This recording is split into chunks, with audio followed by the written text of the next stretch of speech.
Y ahí empezó a aparecer el teatro, digamos, como una formación un poco más sólida. Entonces empezamos a tratar de formarnos como actores, como podíamos, con una gran enfermedad que apareció en ese tiempo, que fue el libro de Stanislavski, La preparación del actor, ¿no?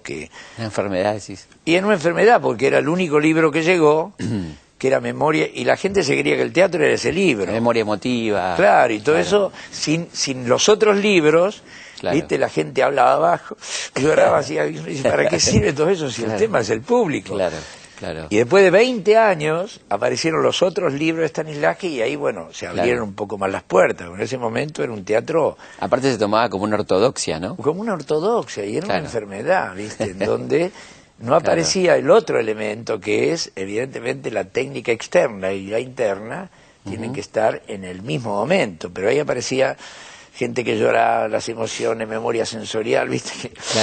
Te sirve para un training, pero no puedes subir al escenario con eso. Y ahí apareció una curiosidad por ver otros tipos de teatro, y ahí es donde me fui a una escuela que era el Teatro de la Universidad de Chile, que era la más importante en ese momento. Y ahí lo conociste a Víctor Jara. Y ahí Víctor Jara me tomó el examen de ingreso. Y fue mi profesor de actuación. Pero fui por Agustín Ciré, que estaba haciendo ¿Quién le tiene miedo a Virginia Woolf? Y él le digo, yo quiero estudiar con usted, porque estaba 10 minutos, o 20, creo 22 minutos, en escena así. Yo le digo, ¿por qué es tan interesante lo que hace usted y no hace nada? Me dice, porque pienso. Entonces le digo, bueno, entonces empezó a transmitir que el pensamiento era una energía.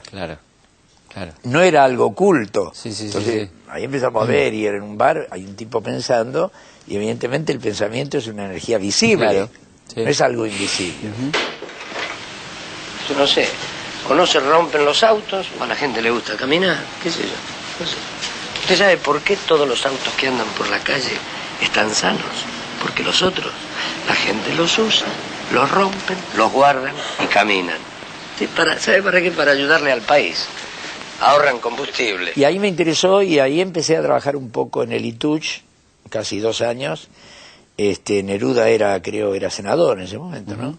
El Partido Comunista. Allende también, y empezó a aparecer un poco el teatro muy vinculado a la política en un país en ese momento que nadie se imaginaba que iba a aparecer detrás de eso el horror de Pinochet. Totalmente, al contrario, se estaba formando el cambio, ¿no? Se estaba armando el cambio ahí. Estaba gestando el cambio. Y ahí, bueno, también Víctor me transmitió también esa necesidad enorme de hablar un poco de la cosa social. Él lo transmitía mucho en sus canciones, fundamentalmente, con los Parra y todos ellos. Y ahí apareció la época en Chile, y que era un teatro muy completo, con actores extraordinarios como era Ciré, y el otro era de la Católica de Chile, un gran actor también, que hizo una película sobre Cuba, que hizo, ¿te acordás el toro, el asesino ese, el toro salvaje, no, el toro... El chacal de Nahuel Toro. El chacal de Nahuel Toro, tremendo. ¿Te acordás que parecía un obrero el asesino? Tremendo, y era un actor, ¿cómo se llamaba? Parecía un documental esa película. Parecía un documental, y ahí me asombró mucho ese actor, que después lo vi en Lenta Danza en el Patíbulo también, que hacía el negrito, que acá lo hizo Walter Vidarte, y dije, pero ese hombre, ¿cómo hace? Y hablamos mucho con él, ¿no? Entonces él dice, mira, la clave es la observación. Es estar observando, me decía, con la confianza o con la fe de que eso te va a quedar en algún lugar y después olvidarte. Como un registro, ¿no? Como un registro, vos te registrás. En cuanto uno quiere hacer lo que registró, tiene un plus. Entonces vos registrar.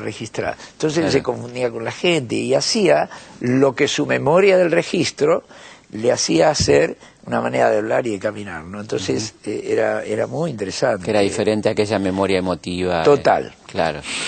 Totalmente. No hay misterio para mí, ninguna de estas me puede seducir. ¿Sabes por qué? Porque estoy requete muerto. Negro, viejo y peludo. ¿Sabes las cosas del amor que aprendí? Fracasando.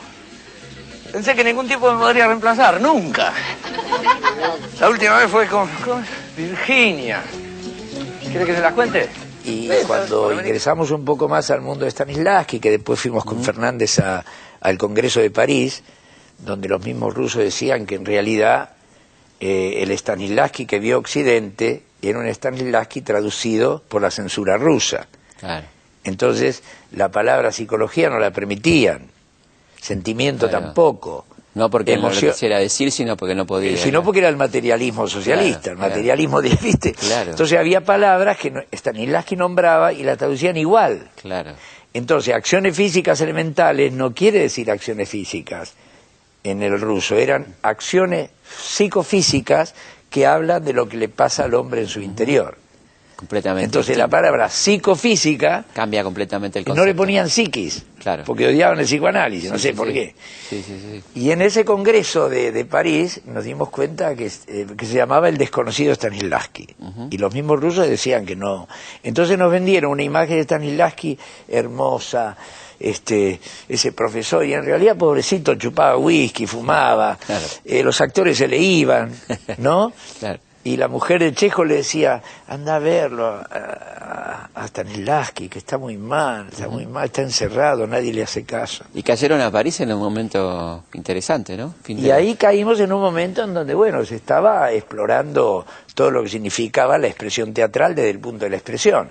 Porque después de la memoria emotiva y sensorial, apareció la necesidad de la expresión. Expresionismo, claro. Entonces apareció Barba, aparecieron...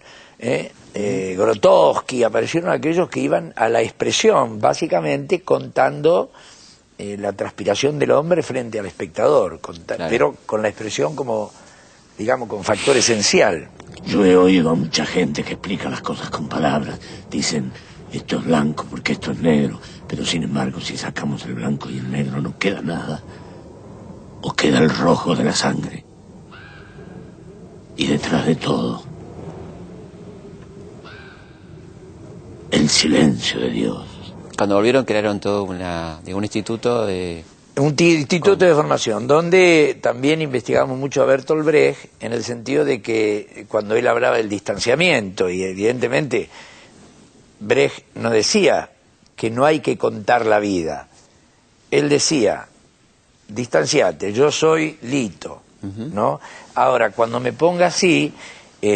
voy a tomar esto que va a parecer whisky, pero no es whisky, pero yo voy a hacer como si fuera whisky. Claro. Entonces, pero el sabor es verdadero, lo que pasa es que yo le advierto, mirá que estoy actuando como si fuera verdad. Claro. Entonces ahí empezamos a descubrir el sí mágico, ¿no? Que uno no es real, es como si fuera real. Como si.